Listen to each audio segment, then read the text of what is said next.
ఆచార్యులు వారి రుణం మనం తీర్చుకోలేమండి. శంకరులు అందుకే అంటారు, మనుష్యత్వం ముముక్షత్వం మహాపురుష సమాశ్రయ. మహాపురుషుడు ఒకడు జీవితంలో తటస్థపడడం, ఆయనతో మాట్లాడగలగడం, ఆయన ఒక ప్రశ్న వేసి జవాబు తెలుసుకోగలగడం, ఆయన పాదసేవనం చెయ్యగలగడం, ఆయన వెనక ఆయన వస్తువుని వహించగలగడం, ఇవన్నీ కూడా జీవితంలో నీకు దొరకాలంటే దొరికే అదృష్టములు కావు. కొన్ని కోట్ల జన్మల తర్వాత నీకు ఆ అదృష్టం లభిస్తోంది. కాబట్టి గురువుతోడి సంపర్కము, గురువుతోడి అనుబంధము, గురువుతోడి కలయిక అంత గొప్ప స్థితికి తీసుకెడుతుంది.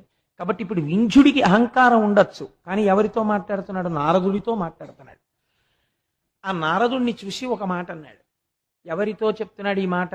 బాగా జ్ఞాపకం పెట్టుకోండి, ఇది మనకి జీవితాన్ని నేర్పుతుంది. అందుకే గురువు దగ్గరికి వెళ్ళినప్పుడు తాను మాట్లాడకూడదు. మీరు దీపాన్ని వెలిగించేటప్పుడు ఏం చేస్తారు?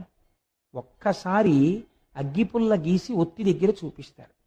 ఆ దీపం మీ పూజ అయిపోయేంత వరకు ప్రకాశిస్తుంది. ఒకసారి వెలిగించిన తరువాత మీరు దానికి నమస్కారం చేసేసి పసుపు కుంకం వేసుకుని, ఈ దీపము పరంజ్యోతి, ఇది ఈశ్వరుడు అని, నతత్ర సూర్యో భాతి నచంద్రతారకం నేమా విద్యుతో భాతి కుతోయమగ్ని అంటూ పూజ చేస్తారు. ఇంకా మళ్ళీ మళ్ళీ దీపాన్ని కదుపుతూ ఉంటారా పూజలో? కదపరిహ. ఆ దీపం నిధనం అవ్వకుండా చూసుకుంటారు.